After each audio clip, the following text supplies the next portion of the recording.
तो दोस्तों वापस आ गया है वो शो जो साईफाई कॉमेडी और पागलपन का अल्टीमेट कॉम्बो है, रिक एंड मॉर्टी। और सीजन 8 की धमाकेदार शुरुआत हो चुकी है एपिसोड 1 से, जिसका नाम है समर ऑफ ऑल फियर्स। चलो बिना टाइम वेस्ट किए शुरू करते हैं पूरी कहानी का हिंदी ब्रेकडाउन। कहानी की शुरुआत होती है एक बहुत ही रैंडम चीज से, फोन चार्जर।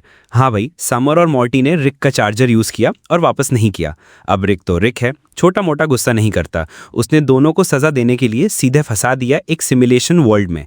ये दुनिया बिल्कुल डिस्टोपियन है, मतलब चार्जर के लिए लोग लड़ लड़कर मर रहे हैं और समर मॉर्टी बेचारे फंस गए इस झूठी दुनिया में।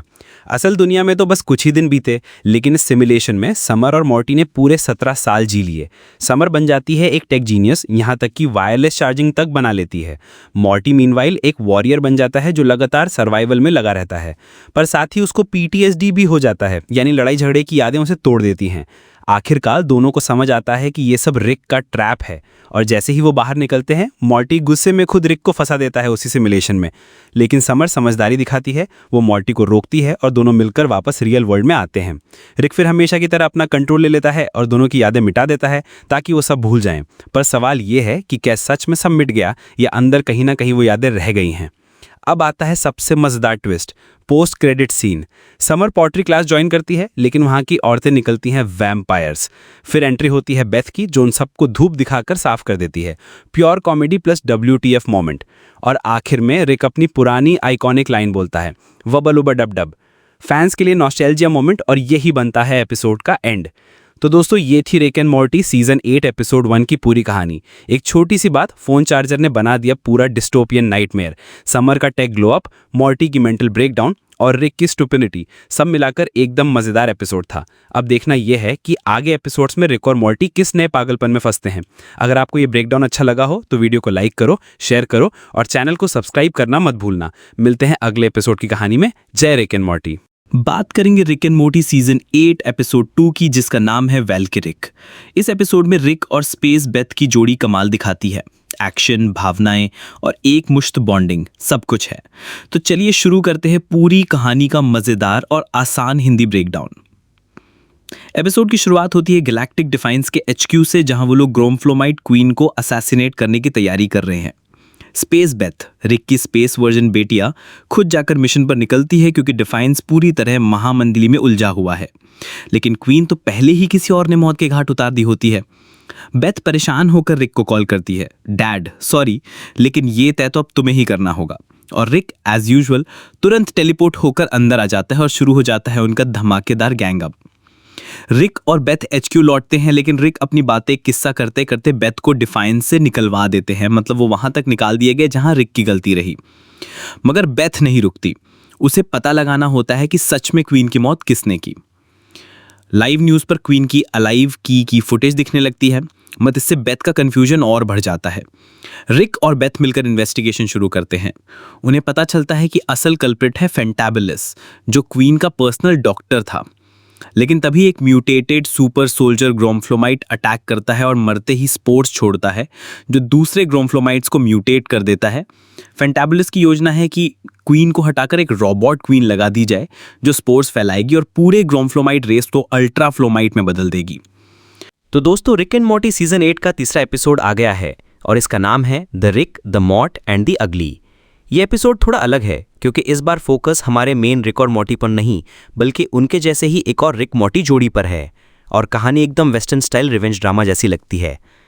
रिक और मॉर्टी सिटाडेल के टूटे फूटे हिस्से इकट्ठा कर रहे होते हैं, तभी उनका जहाज एक प्लैनेट पर क्रैश कर जाता है।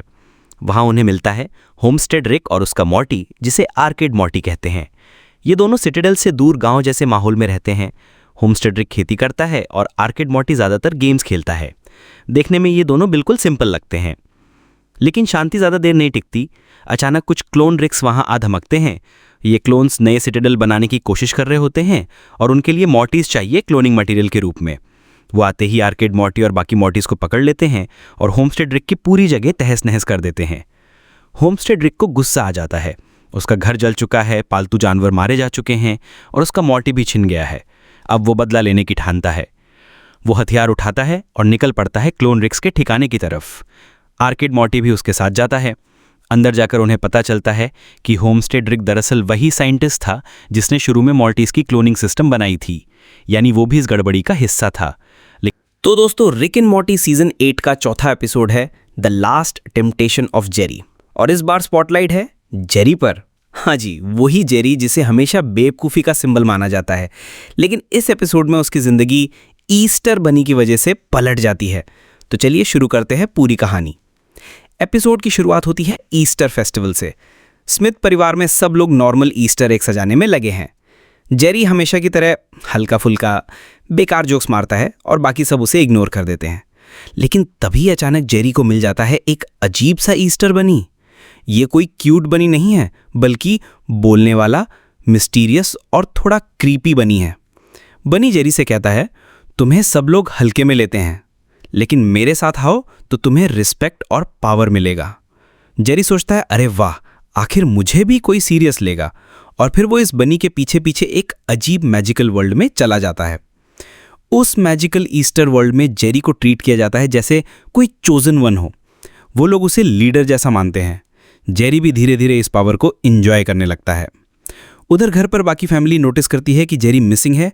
रिक को पहले फर्क नहीं पड़ता, लेकिन बाद में समर और मोटी इंसिस्ट करते हैं कि उसे ढूंढना चाहिए। रिक अपने गैजेट से पता लगाता है कि जेरी किसी ईस्टर डायमेंशन में है। फिर रिक, मोटी और समर उस वर्ल्ड में पहुंचते हैं। वहां वो देखते हैं कि जेरी सच में लोगों का हीरो बन गया है। वो तो दोस्तों, रिक एंड मॉर्टी सीजन 8 का चौथा एपिसोड है the last temptation of Jerry, और इस बार स्पॉटलाइट है जेरी पर। हाँ जी, वही जेरी जिसे हमेशा बेवकूफ़ी का सिंबल माना जाता है, लेकिन इस एपिसोड में उसकी ज़िंदगी ईस्टर बनी की वजह से पलट जाती है। तो चलिए शुरू करते हैं पूरी कहानी। एपिसोड की शुरुआत होती है ईस्टर फेस्टिवल से। स्मिथ परिवार में सब लोग नॉर्मल ईस्टर एग सजाने में लगे हैं। जेरी हमेशा की तरह हल्का फुल्का बेकार जोक्स मारता है और बाकी सब उसे इग्नोर कर देते हैं। लेकिन तभी अचानक जेरी को मिल जाता है एक अजीब सा ईस्टर बनी। ये कोई क्यूट बनी नहीं है, बल्कि बोलने वाला, मिस्टीरियस और थोड़ा क्रीपी बनी है। बनी जेरी से कहता है, तुम्हें सब लोग हल्के में लेते हैं, लेकिन मेरे साथ आओ तो तुम्हें रिस्पेक्ट और पावर मिलेगा। जेरी सोचता है, अरे वाह, आखिर मुझे भी कोई सीरियस लेगा, और फिर वो इस बनी के पीछे पीछे एक अजीब मैजिकल वर्ल्ड में चला जाता है। उस मैजिकल ईस्टर वर्ल्ड में जेरी को ट्रीट किया जाता है जैसे कोई चोजन वन हो। वो लोग उसे लीडर जैसा मानते हैं। जेरी भी धीरे धीरे इस पावर को एंजॉय करने लगता है। उधर घर पर बाकी फैमिली नोटिस करती है कि जेरी मिसिंग है। रिक को पहले फर्क नहीं पड़ता, लेकिन बाद में समर और मोटी इंसिस्ट करते हैं कि उसे ढूंढना चाहिए। रिक अपने गैजेट से पता लगाता है कि जेरी किसी ईस्टर डायमेंशन में है। फिर रिक, मोटी और समर उस वर्ल्ड में पहुंचते हैं। वहां वो देखते हैं कि जेरी सच में लोगों का हीरो बन गया है। वो एपिसोड चीयर्स पुराना टीवी शो के थीम सॉन्ग के साथ खुलता है, जो सुपर नॉस्टैल्जिक है। दिखाते हैं कि बेथ, जो अर्थ वाली है, और स्पेस बेथ, जो गैलेक्टिक फाइटर है, दोनों अपनी अपनी लाइफ से तंग आ चुकी हैं। बेथ सुबह उठती है, हॉर्स वेटरनरी जॉब करती है, बोर होकर सो जाती है। स्पेस बेथ इंटरप्लैनेटरी मिशंस में एलियंस को मारती है, लेकिन वो भी थक चुकी है। दोनों की जिंदगी में एक जैसा खालीपन है, और ये मोन्टाज सीन इसे खूबसूरती से दिखाता है। रिक एंड मॉर्टी का सिग्नेचर स्टाइल, इमोशन को कॉमेडी के साथ मिक्स करना, यहाँ फुल फॉर्म में है। रात को स्मिथ फैमिली घर पर है। रिक एक्साइटेड है क्योंकि वो सबको अर्थ वर्ल्ड नाम के थीम पार्क ले जाना चाहता है, जो एक एलियन ने बनाया है, जो पृथ्वी से प्यार करता है लेकिन उसे कुछ समझता नहीं। रिक को ये पार्क की बकवास चीजें पसंद है, जैसे टॉयलेट थीम्ड राइड्स। बेथ और स्पेस बेथ मना कर देती हैं, कहती हैं वो घर पर रहेंगी। तो रिक, मॉर्टी, समर और जेरी अर्थ वर्ल्ड चले जाते हैं। घर पर दोनों बेथ अपनी बोरियत से परेशान हैं। स्पेस बेथ के पास एक डी एजिंग मशीन है जो इंसान को छोटा कर देती है। दोनों फैसला करती हैं इसे ट्राई करने का, और बूम, दोनों 10 साल की बच्ची बन जाती हैं। लेकिन ट्विस्ट यह है कि बच्ची वाली बेथ सुपर साइको हैं, जैसा द एबीसीज ऑफ बेथ में दिखाया था कि बेथ बचपन में खतरनाक थीं। वो पड़ोसी जीन के घर में घुस जाती हैं, उसे टॉर्चर करती हैं, जिप लाइन से तीर मारती हैं, चाकू से हमला करती हैं और जीन का फ़ोन स्टोव के नीचे फेंक देती हैं। जीन 911 कॉल करने की कोशिश करता है, लेकिन बेथ स्टोव ऑन कर देती हैं और पूरा घर जलने लगता है। जीन का हाथ जल जाता है और वो बेचारा पूरी तरह टूट जाता है। ये सीन हंसी और डर का मिक्स है, रिक एंड मॉर्टी का क्लासिक डार्क ह्यूमर। बाद में दोनों बेथ्स एक दूसरे से भी लड़ने लगती हैं क्योंकि दोनों एक जैसी हैं, साइको और जिद्दी। वो रिक की पुरानी इन्वेंशंस निकालती हैं, जैसे एनाटॉमिकली करेक्ट टेडी बेयर, और पागलपन मचाती हैं। रिक को पता चलता है कि जीन ने 911 कॉल किया तो वो घर वापस आता है। वो बेथ्स को पकड़ने के लिए उनके पुराने ट्री हाउस में जाता है। तो दोस्तों, इस एपिसोड की शुरुआत होती है एक टिपिकल रिक और मॉर्टी वाले मोमेंट से। दोनों एक बकवास साईफाई है कि भाई हॉलीवुड ने साईफाई को मजाक बना दिया है, विलन प्रॉपर है ही नहीं, सबको बस मार्केटिंग चाहिए। मॉर्टी भी साथ देता है और दोनों डिसाइड करते हैं कि अब मजा चखाते हैं असली फिल्म मेकर्स को। रिक अपनी मशीन निकालता है, मूवी लाइजर, जो किसी भी स्क्रिप्ट को तुरंत एक्चुअल मूवी वर्ल्ड में बदल देती है। बस फिर क्या था, दोनों धड़ाम से उस मूवी के अंदर पहुंच जाते हैं। मॉर्टी कंफ्यूज्ड है, रिक खुश है और जेरी बेचारा बाहर बैठकर सिस्टम संभाल रहा है। अब यहाँ से शुरू होता है पागलपन। मूवी वर्ल्ड में रोबोट्रीज नाम का विलन गैंग है और रिक मॉर्टी का काम है स्क्रिप्ट को बदल बदल कर मजा लेना। जेरी बाहर से कमांड्स देता है, कभी कार स्पॉन कराता है, कभी न्यू कैरेक्टर, लेकिन ऑब्वियसली जेरी जेरी ही है। उसकी राइटिंग स्किल्स इतनी बेकार हैं कि स्टोरी बार बार गड़बड़ाती है। रिक चिल्लाता है कि तू राइटर नहीं वेटर है, और मॉर्टी बस बीच में फंसता है। स्टोरी में विलन प्रॉपर नहीं है तो रिक खुद एक पुराना विलन बैरन थिसल को फ्रैंकेनस्टाइन की तरह रिवाइव कर देता है। लेकिन गड़बड़ यहाँ भी होती है, थिसल मॉर्टी को काट देता है और उसे सन ऑफ थिसल बना देता है। अब मॉर्टी अचानक विलन साइड पर भी हाफ हाफ हो जाता है। इमेजिन करो मॉर्टी खुद अपनी रॉटन टोमेटोज रिव्यूज पर टिकी है।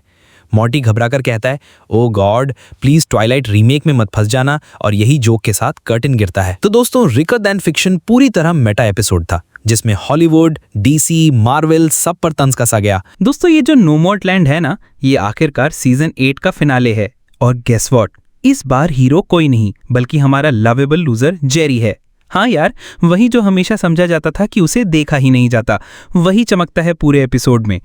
शुरुआत होती है उसी घर में जब अचानक जेरी के क्लोजेट से निकलता है एक दूसरा जेरी। नाम है मूच। मूच एक ऐसा जेरी है जो अपनी फैमिली से छोड़कर अलग दुनिया में ड्रिफ्टिंग कर रहा है। मतलब सपोर्ट खत्म हो गया तो खुद ही सपोर्ट ले लिया।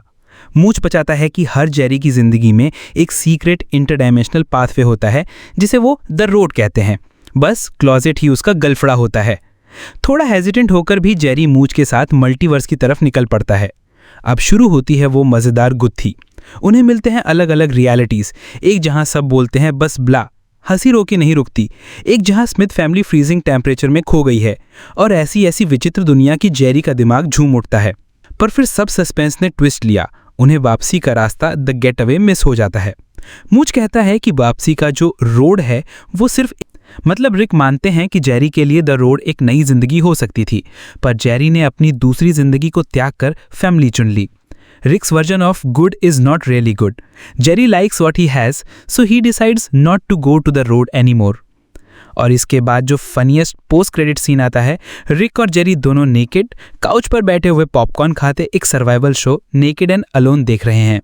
बेथ आकर ठिठकती है। रिक और जेरी दोनों को देखकर कंफ्यूज हो जाती है और उस नंगे पॉपकॉर्न वाले दृश्य से वीडियो खत्म हो जाता है। Rick and Jerry on the couch viewing Naked and Alone. Both naked eat